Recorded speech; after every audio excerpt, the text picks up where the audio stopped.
Capital social, o que é e como definir o valor correto para a sua empresa. No vídeo de hoje nós vamos falar sobre um assunto muito importante, normalmente é o primeiro assunto que a gente fala quando a gente vai abrir um negócio aqui no nosso escritório, que é justamente a questão do capital social. E a gente vai também a gente vai abordar por alguns prismas, né? E um deles é o capital social, que pode travar ou impulsionar a sua empresa. O erro fatal, aqui eu vou contar também a história do empresário que foi barrado no banco, é a verdade que ninguém conta sobre capital social, como definir o capital social correto e para você evitar soluções baratas que podem custar muito caro. De tudo, seja bem-vindo, muito bem-vinda. Meu nome é Rafael Almeida, eu sou contador e consultor de negócios e eu ajudo empresas com soluções e expansão de empresas de todos os segmentos, todos os tamanhos. Então, se precisar de alguma coisa, fala comigo aqui nos comentários que a gente vai fazer o melhor possível para te ajudar, tá bom? Tem link também aqui na descrição. Bom, vamos começar pelo primeiro tópico aqui, tá? Capital social pode travar ou impulsionar a sua empresa. O que acontece?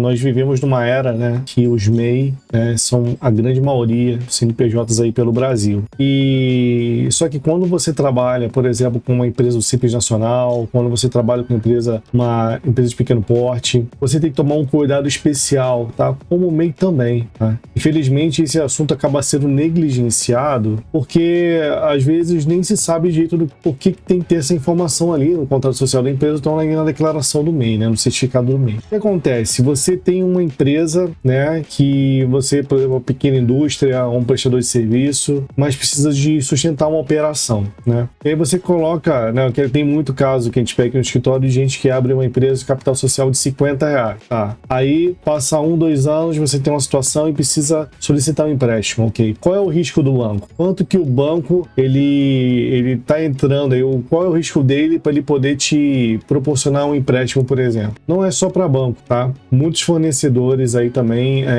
muitos clientes também pedem o certificado do MEI, né, que tem essa informação, ou então mesmo o próprio contrato social, então a declaração de empreendedor individual ali, que tem a informação, né, do capital social da empresa. O capital social é justamente a questão do risco do negócio. Qual é o tamanho do risco, né, que a tua empresa aguenta segurar caso aconteça alguma situação? Vou explicar um pouco melhor isso ao longo do vídeo. Mas, se você tem um capital social de R$50 e fatura 10 mil, você acha que precisa do empréstimo de 20 mil, você não vai conseguir. Não vai conseguir. Porque a tua empresa não é nada, R$50 não é nada. Então, não adianta também você colocar um valor muito alto também, que isso também pode dar problema, tá bom? Então, vamos seguir aqui no vídeo. O próximo tópico é justamente a questão do erro fatal, né? E, no caso, foi um caso que aconteceu com alguns clientes nossos aqui, só que me veio à mente um cliente. Justamente na situação de pós-pandemia, ele precisou muito de um empréstimo, né? Ele precisou entrar ali pelo Pronamp. E um dos documentos que o banco pede é justamente a questão do contrato social. Ele precisava de R$300 mil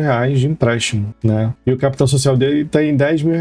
E aí, quando você somava ali o estoque imobilizado, não chegava nem a R$50 mil, né? Tudo não somava R$50 mil.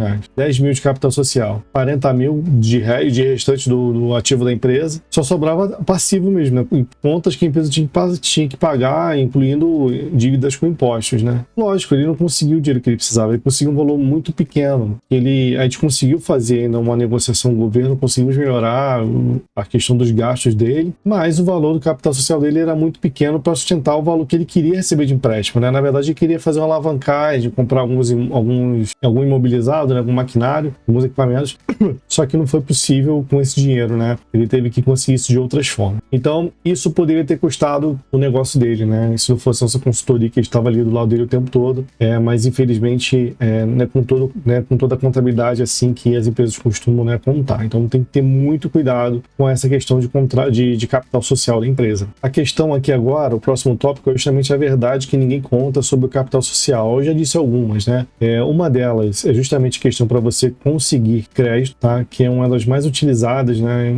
Infelizmente, né? Muitos empresários precisam de crédito, né, ainda. Muitos utilizam de forma equivocada, poucos utilizam de forma inteligente, né? Mas a questão do crédito é muito importante. Fornecedores, por exemplo, se trabalha com vendas, às vezes você precisa de um fornecedor melhor, que consiga te vender melhor como uma distribuidora, por exemplo, ele vai te solicitar alguns documentos, porque ele vai te mandar o produto antes de você pagar ele, né? A grande parte das vezes é assim, primeiro ele se arrisca te mandando o produto e depois você paga ele. Qual é a garantia que ele tem? Se você não pagar a tua parte da conta? Ele vai colocar você na justiça. Ok, então o que ele vai poder pleitear com o advogado dele, com o juiz? O que ele vai poder pleitear na justiça? Ele vai poder pleitear o teu risco máximo, que é o capital social. Então, na verdade, não é nem o capital social, né? É todo o teu patrimônio líquido ali. Então, ele vai olhar para a tua empresa e aí o que você tiver de valor global é o que ele vai poder recorrer ali no caso de algum tipo de problema que ele venha ter com você. Por isso que ele vai te solicitar o contrato social, para ele ver a questão. Alguns ainda solicitam certificados ainda, né? CNDs, melhor dizendo, solicitam nada consta, né? De impostos, principalmente licenças, justamente para eles saberem onde que eles estão se metendo, né? E aí fica a questão. Tem a questão de fornecedores, que pode baratear muito o seu custo, que pode ser uma questão de sobrevivência, e pode ser também questão de clientes. Clientes para te contratar, eles precisam saber o teu tamanho. Eles podem solicitar esse documento para você, ou eles podem pedir para o contador, como nós fazemos para muitos clientes nossos. Nós fazemos levantamento, né? A gente puxa aqui a capivara das empresas, né? Grosso modo, a gente puxa o histórico, verifica o que tem de informação na empresa, e a gente consegue saber facilmente capital social, composição societária, né? Então, se você vai fazer um negócio com uma empresa grande, qual é o teu tamanho, né? Porque ela não vai se envolver com qualquer tipo de fornecedor, no seu caso. Então, você precisa ter um tamanho adequado, né? Um tamanho que não te exponha tanto, um capital social, né? Que não te exponha tanto a certos riscos, que a gente vai falar isso em um outro vídeo dessa série de capital social, e também não pode ser tão pequeno, tá? Então, por isso que é importante você ter aí uma assessoria adequada para você ter aí uma informação coerente com a tua realidade lá no teu capital social. Seguindo aqui, a gente pode falar um pouquinho sobre como definir o capital social correto, tá? E que eu vou abrir para a gente falar um pouco sobre isso. Analise os custos iniciais do negócio, né? Equipamentos, estoques, aluguel, etc. Considere o crescimento da empresa, né? Então, não adianta você colocar um valor muito baixo, tá?